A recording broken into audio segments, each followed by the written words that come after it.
Hello everyone, welcome back to the business minds channel.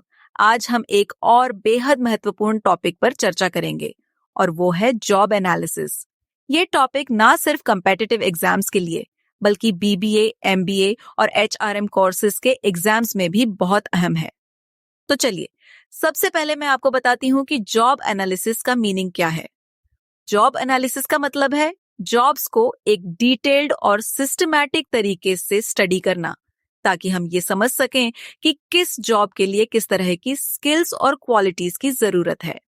Basically ये process data और information पर based होता है, जो हमें जॉब की नेचर और रिक्वायरमेंट्स को अच्छे से समझने में हेल्प करता है, ताकि हम सही व्यक्ति को सही जॉब के लिए चुन सके।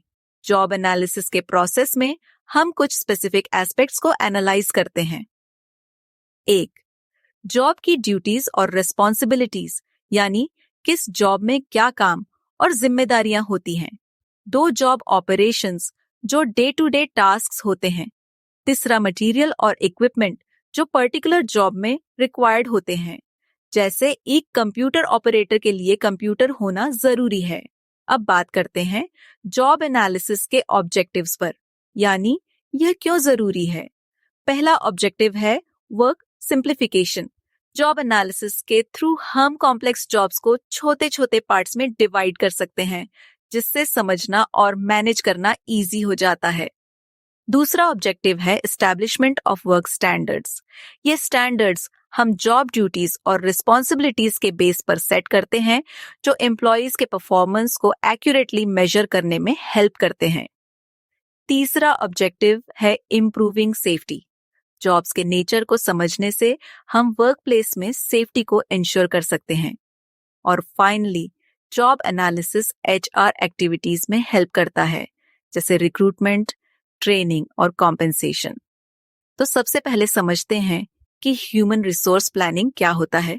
इसका मतलब है ऑर्गेनाइजेशन के लिए सही व्यक्ति को सही समय पर, सही जगह पर और सही स्किल्स के साथ लाना। और यही वो जगह है जहां जॉब एनालिसिस सबसे पहले यूज होता है, क्योंकि प्लानिंग के लिए हमें जॉब की ड्यूटीज और रिस्पॉन्सिबिलिटीज को समझना जरूरी है, जिससे एम्प्लॉयज की सही प्लानिंग हो सके। इसके बाद आते हैं रिक्रूटमेंट, सिलेक्शन और प्लेसमेंट पर। जब किसी पोजीशन के लिए हायरिंग करनी होती है, तो सबसे पहले हमें जॉब डिस्क्रिप्शन और जॉब स्पेसिफिकेशन को डिफाइन करना पड़ता है।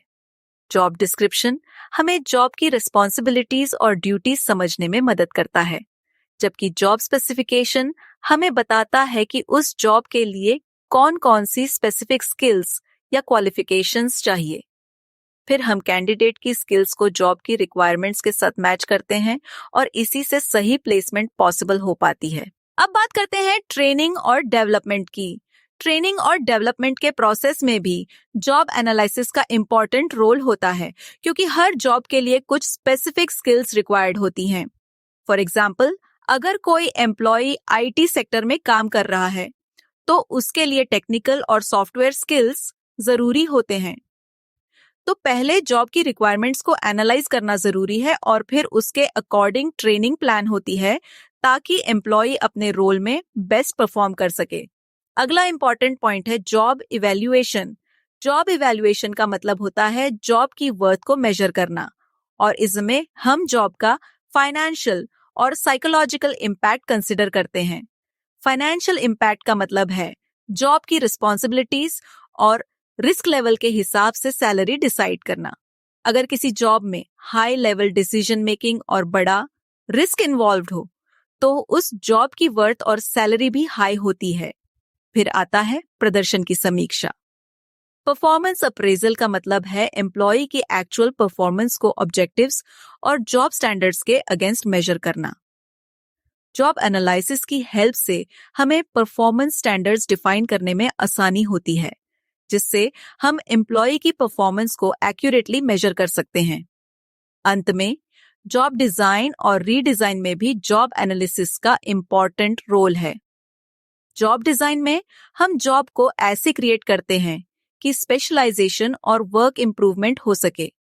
For example, different departments like HR, finance और मार्केटिंग में स्पेसिफिक स्किल सेट्स और स्पेशलाइजेशंस की जरूरत होती है। जॉब एनालिसिस के ज़रिए हम इन जॉब्स को डिज़ाइन और रीडिज़ाइन कर सकते हैं, जिससे ऑर्गेनाइज़ेशन की प्रोडक्टिविटी और एफिशिएंसी और इम्प्रूव हो सकता है। चाहती हूँ कि जॉब एनालिसिस का रीडिज़ाइन करना क्यों इतना महत्वपूर्ण है। अगर हम जॉब एनालिसिस को अच्छे से नहीं समझते या ऑर्गेनाइजेशन में चल रहे जॉब्स की जानकारी नहीं रखते, तो हम सही तरीके से जॉब्स को डिज़ाइन या रीडिज़ाइन नहीं कर पाएंगे।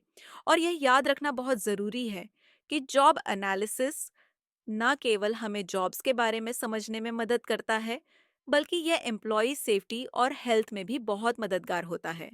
सही जॉब एनालिसिस के जरिए हम एम्प्लॉयज की वर्किंग कंडीशंस को इम्प्रूव कर सकते हैं और इससे सेफ्टी मेजर्स भी इम्प्लीमेंट कर सकते हैं। अब हम बात करते हैं जॉब एनालिसिस के प्रोसेस की। सबसे पहले स्टेप 1 में हमें जॉब एनालिसिस प्रोग्राम को ऑर्गेनाइज और प्लान करना होता है। यानी हमें ये डिसाइड करना होता है कि हमें जॉब को कैसे एनालाइज करना है और इसका एक प्रॉपर स्केड्यूल और बजट एस्टिमेट भी तैयार करना पड़ता है ताकि प्रोसेस स्मूथली चल सके। स्टेप 2 में हमें जॉब एनालिसिस के ऑब्जेक्टिव्स को डिफाइन करना होता है। जॉब एनालिसिस का पर्पस क्या है, ये क्लियर होना चाहिए, जैसे कि सेफ्टी स्टैंडर्ड सेट करना या वर्क को सिंप्लीफाई करना। स्टेप 3 में हम जॉब प्रायोरिटीज को सेट करते हैं। यानी हमें ये डिसाइड करना होता है कि कौन से डिपार्टमेंट्स या जॉब्स पहले एनालाइज होने चाहिए। पहले से ही जिन जॉब्स का एनालिसिस हो चुका है, उन्हें रिव्यू करना भी जरूरी है। स्टेप 4 में हम इंफॉर्मेशन कलेक्ट करते हैं। इस स्टेप में वर्क फ्लो, डिपार्टमेंट प्रोसेसेस और जॉब डिस्क्रिप्शंस को एनालाइज करना होता है। हमें उन रोल्स और ड्यूटीज को समझना होता है जो हम एनालाइज कर रहे हैं, और जॉब स्पेसिफिकेशंस को भी डिफाइन करना होता है, यानी स्किल्स की रिक्वायरमेंट्स क्या हैं। स्टेप 5 में आपको प्रोसीजर मैनुअल्स और रिलेटेड इंफॉर्मेशन को भी रिव्यू करना होता है ताकि आप जॉब डिस्क्रिप्शन और जॉब स्पेसिफिकेशन को प्रिपेयर कर सकें। जॉब डिस्क्रिप्शन में हम स्पेसिफिक रोल्स, रिस्पॉन्सिबिलिटीज और ड्यूटीज को मेंशन करते हैं, जबकि जॉब स्पेसिफिकेशन में हमें बताना होता है कि कैंडिडेट के पास क्या स्किल्स होनी चाहिए।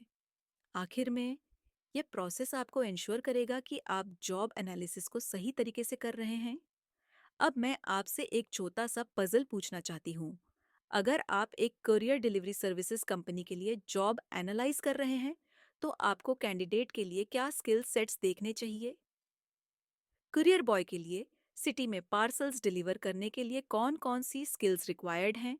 ये आप कमेंट सेक्शन में ज़रूर बताएं। तो दोस्तों, इस सेशन को देखने के लिए धन्यवाद। मुझे उम्मीद है कि आपको ये जानकारी पसंद आई होगी। अगले सेशन में फिर मिलेंगे। अगर आपको मेरा चैनल पसंद आए तो प्लीज़ सब्सक्राइब करें और लाइक और शेयर बटन दाबना ना भूलें।